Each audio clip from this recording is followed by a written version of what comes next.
Hello, this is Shaylin 3D Praying, and welcome to episode 63, Print in Place Helicopter.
Okay, so the print's done, so go ahead and grab it off the bed.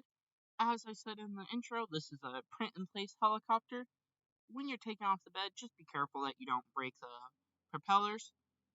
So the propellers do actually spin on this one, and also if you look there, there's a few really big like bridges that I had to print, but it actually did a really good job. And then I'll just show you the bottom there. You can kind of see a little bit of stair stepping there, but it's not too bad looking. And then on that front window, there is a little bit of problems just because of the angle. But what do you guys think of this? Go ahead and let me know in the comments. If you liked the video, go ahead and leave a like and subscribe.